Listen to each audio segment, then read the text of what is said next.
Merry Christmas, everyone, and happy holidays. Welcome to your December 2024 astrological forecast.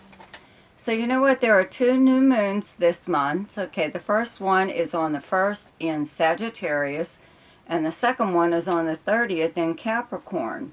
So, new beginnings at the beginning of the month and at the end of the month, and so whatever happens in between, whatever. Okay, Mercury is still in Sagittarius the whole month, and it's retrograde up until the 15th when it finally turns direct. And you know what? I am a Sagittarian.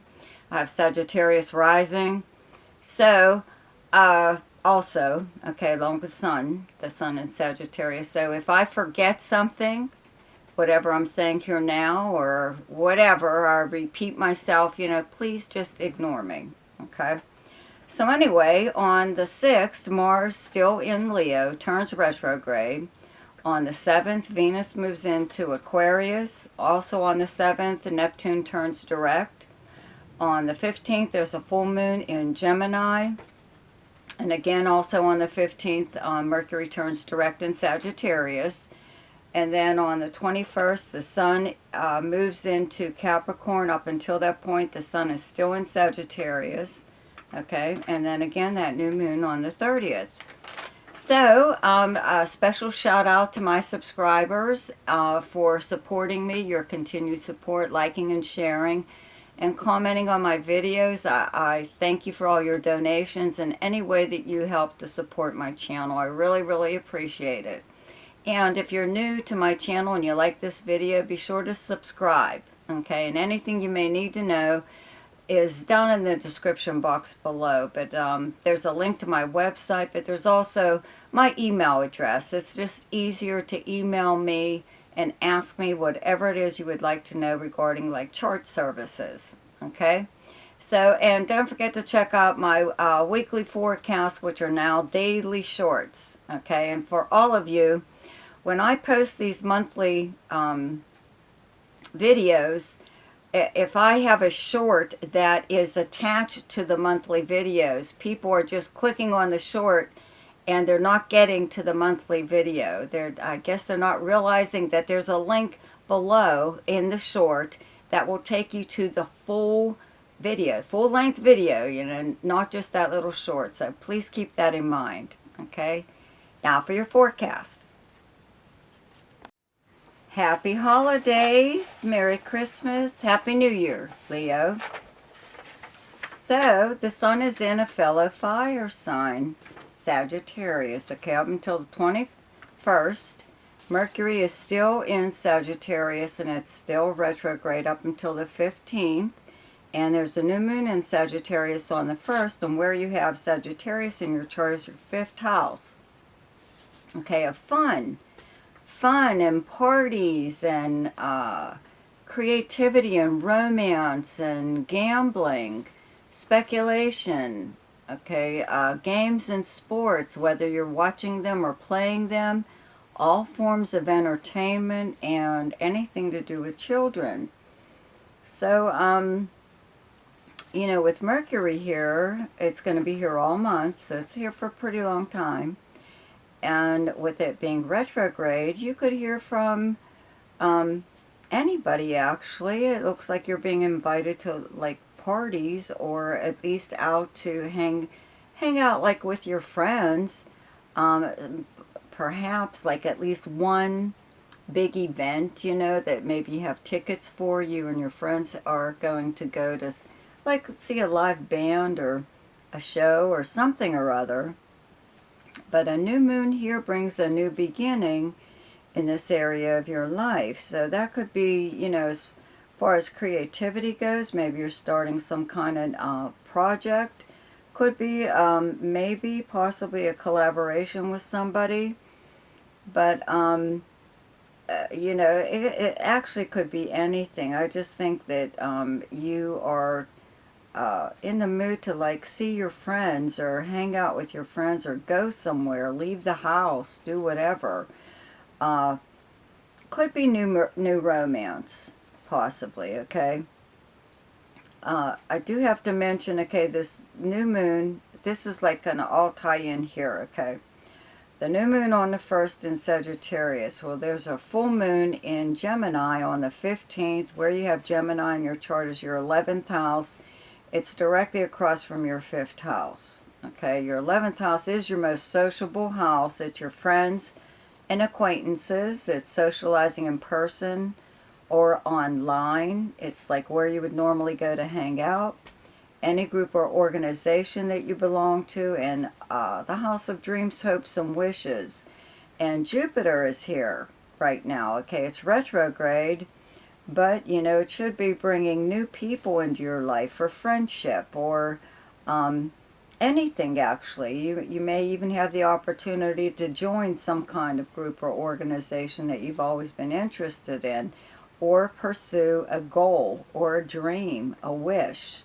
Okay, so we've got these two things going on. I don't see any problems like with a full moon. Full moon usually brings a problem to the surface so you can deal with it, right? Then do away with it and never have to worry about it again. And if something like that would happen, it would happen within your social circle. You know, it would be like with friends, a group of friends, or maybe even somewhere, like if you're out somewhere, you know, for the evening, maybe something could happen there at a place where you would normally go, where your normal hangout or something or other. But I really don't see anything too spectacular, you know, to worry about. You know, it's just an ending of some kind. Possibly within, you know, I think it could be something minor, but it could be involving a friend or a group of friends, okay? At the same time, I do have to mention Mars is still in your sign, in your 1st house of personality and self, right? And it turns retrograde on the 6th. Having Mars in your 1st house does help you, gives you a confidence to go after what's personally important for you, to you, okay? Mars helps you to get rid of stuff that's in your way, and that includes people even, okay? This is that out of my way kind of transit. It's Mars is the ego planet, right? And it's very energetic. It's very physical. Okay, so you may notice that you have a lot more energy than you normally do. Or, you know, you may notice that you're just like tired of putting up with people's shit, you know. Whatever, okay? Because at the same time now, we have Pluto is in Aquarius, okay? Where you have Aquarius in your chart is the 7th house. It's directly across from your 1st house of Leo. Aquarius is your opposite sign. 7th house is close relationships and partnerships, arrangements, and agreements. And the close relationships are either business, romantic, or friendship. Having Pluto here, Pluto is here. It will be here for a long time. But Venus moves into Aquarius on the 7th and is here like the whole month, okay? So just having, you know, Venus here does bring really nice relations, like a rapport within your close relations, right? But the combination of Pluto and Venus together brings about an obsessive quality. And if you'll notice, okay, we've got Venus in Aquarius and Mars in Leo, and these are the love planets, Venus and Mars. Okay, they're in opposition. They're directly across from each other, and then we've got a conjunction, more or less, sooner or later, okay, with Venus and Pluto, which it brings the obsessive quality. So first of all, Pluto is a planet of power. When it's in like the 7th house, you may have to deal with somebody within one of your close relationships that tries to like manipulate you, you know, like, you know, yank your chain, put you under their thumb, trying to make it seem like you have to check with them before you do anything, you know, whatever. They're very, it's a very pushy kind of thing. may not be obvious right off, you know. But again, you have Mars in your first house, so you're more aware at this time of any kind of like behavior towards you that seems pushy, you know. And then people may even say that you're acting like you're pushy because you do have Mars in your first house or Mars in your sign right now, okay? But you're supposed to be. Mars is there to help you make corrections in your life. Mars helps you put things the way you want them to be, not the way everybody else does, okay? So anyways, back to this obsessive quality, okay? Somebody could be like this towards you at this time, okay? You don't have to worry because Venus will eventually move into like, where is it, Pisces. Yeah, so it's not always going to be there, but at this time, you could have somebody that is just obsessed with you. And it could be, you know, romantic. It could be a friend. I'm not even going to put business in here because I don't think this applies. So you could even have one of those friends that doesn't want you to do anything without them. You have to, you know, you have to ask them along to everything. You're not allowed to go out with this other friend, you know, or your new friend that you met, you know, now that Jupiter's in Gemini in your 11th house, you know, they're you know, weirded out because you seem to be getting closer with this person than you are to them. You know, weird crap like that. Or if it is romance, then it's definitely someone who is, I feel, very manipulative. It's late, okay, when I'm doing this.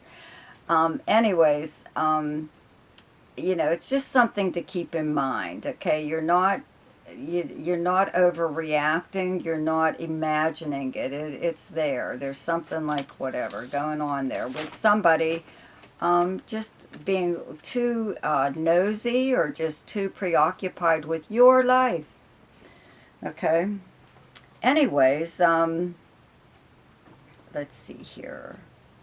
Okay, so, okay, well, anyways, okay, so the sun moves into Capricorn on the 21st. And there's a new moon in Capricorn on the 30th in your, let's see here, 6th house. That's where you have the sign of Capricorn. The 6th house being the workplace, the kind of work that you do, your co-workers, your work schedule, your house of health, and your house of service to others. Okay, so, you know, the sun is here the same time every year. So, you know, there's probably just something going on year end, you know, within your company. A lot of times things are, you know, getting ready for like the new year where a new policy or something comes in to the workplace. You know, you could have, I don't think there's anybody new coming here, but the whole new moon thing does bring a new beginning in this area, okay? Could be a new employee coming in, but whatever. Just to me, it just seems like there's something, you know, new about wherever you work that's different, going to be different for like the, you know, starting in January. Okay, some kind of new policy. Whether or not it's stupid, you'll soon find out. You know. But this is also the house of health and the house of service to others. Okay, so this could be a time of year where you decide to, I don't know, change your eating habits. You know, after the holidays, a New Year's resolution, how everybody decides they're going to work out, you know, starting in January. But you may actually like do that just for the fact that you do have Mars in your sign. And it's very energizing, and it does make you kind of antsy, make you want to get out there and move around, even if it's just dancing. Dance in your living room or your bedroom, whatever, in front of a mirror, who knows. But something like that, you know, it's not something, or you know, it could even be a time where you just decide to get a checkup. You know, you're just looking out for yourself, your own health. Okay, So the best time to do something each month is when the moon is in your own sign, and the moon is in Leo on the 17th, 18th, and 19th. The best time to lay low is when the moon is in your opposite sign, and your opposite sign is Aquarius, and those dates are the 5th and 6th. The best time for romance, recreation, creativity, fun, gambling, and speculation, or anything to do with children is the 1st, 2nd, 13th, 14th, 15th, 27th, 28th, and 29th. The best time for money is the 7th, 8th, 9th, 20th, 21st, and 22nd.